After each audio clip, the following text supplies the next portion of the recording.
বলিউডের real lady superstar কি শ্রদ্ধা কাপুর স্ত্রী 2 এর পরে তার ফার্দার কোলাবোরেশন ম্যাডক ফিল্মস এর সাথে। তার নতুন ছবি ইঠা ডিরেক্ট ক্ল্যাশ ফেস করবে ইয়াশের টক্সিকের সাথে। তো বস, আজকের এই ভিডিওতে আমরা কথা বলবো ইঠা টিজার নিয়ে, যেটা আজকে কিছুক্ষণ আগে ড্রপ করা হয়েছে।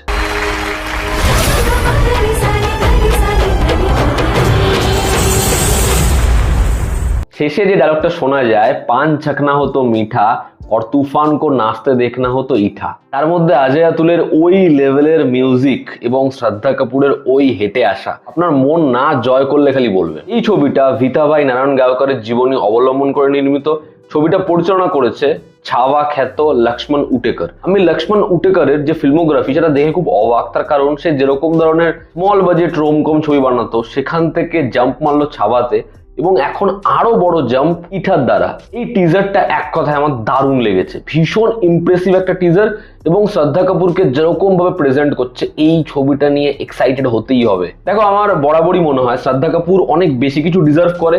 তার কন্টেম্পোরারি যারা, তারা যেরকম ভাবে যেরকম ধরনের ছবি করে তার থেকে বেটার ছবি করে, কিন্তু ছবির পরিমাণ ভীষণ কম। একটা বড় প্রোডাকশন তার আগেইনস্টে থাকা সত্ত্বেও সে যেভাবে নিজের ফিল্ম কেরিয়ার মেনটেন করেছে সেটাকে অ্যাপ্রিসিয়েট করতেই হয়। টিজারে একদম শুরু থেকে যেরকম অ্যারেঞ্জমেন্ট দেখানো হচ্ছে, যেরকম ভাবে নাচ চলছে, কিন্তু অডিয়েন্স চাইছে ইঠাবাইকে দেখতে। এখানে ইঠাবাই অনুপস্থিত কারণ কি? এখানে তার প্রেগন্যান্সির মোমেন্ট, সেখানে তার ডেলিভারি হচ্ছে এবং ডেলিভারি হওয়ার পরে সে পারফরমেন্স দিতে যাচ্ছে। এখানে মোহাম্মদ জিশানের যে ক্যারেক্টার, সে তাকে বলছে যে এরকম পরিস্থিতিতে যাওয়া উচিত না, সে মারা যাবে। এবং সে জানায় যে বড় কিছু অ্যাচিভ করতে গেলে এরকম ধরনের বেদনা, এরকম ধরনের যন্ত্রণা সহ্য করতেই হবে। এবং দেন যখন শ্রদ্ধা কাপুরকে পুরো শটে দেখা যায়, তার পারফরমেন্স, ওরকম এক্সপ্রেশন, ওরকম এনার্জি, মনে হয় যে দর্শকের মধ্যে আমরাও হাততালি দিয়েই উঠি। ছাওয়া ছবিটা সব থেকে বড় সমস্যা হচ্ছিল ব্যাকগ্রাউন্ড স্কোর এবং মিউজিক সিনেমার সাথে যেন জেল করছিল না, এবং এখানেই ভুলটা শুধরে নিয়েছে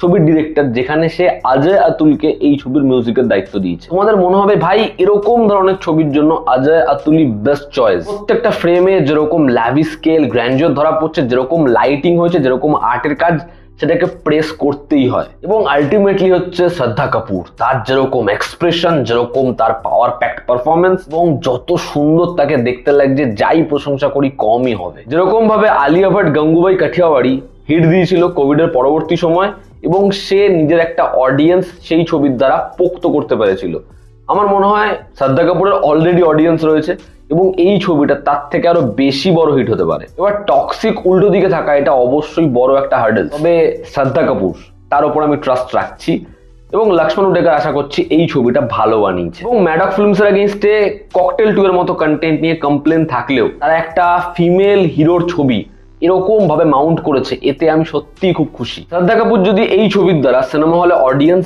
আনতে পারে এবং বক্স অফিসে নাম্বার দেখা যায়, ছবিটা কন্টেন্ট ওয়াইজ ভালো হয়, তাহলে এটা আবার প্রুফ হবে যে তুমি সুপারস্টার।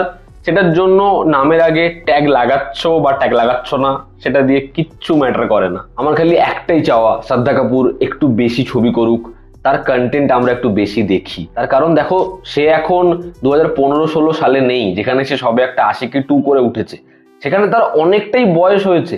তা সত্ত্বেও এত কিউট, এত ভালো একজন পারফর্মার, এর থেকে এত কম ছবি পেলে হয়? তোমরাই বলো। এই ছিল আমার ওপিনিয়ন ইঠা টিজার নিয়ে। তোমরা যারা দেখেছো, তোমাদের কিরকম কি লেগেছে জানিও। জনতা আমাদের পাশে আছে। আবার দেখা হচ্ছে। Take care.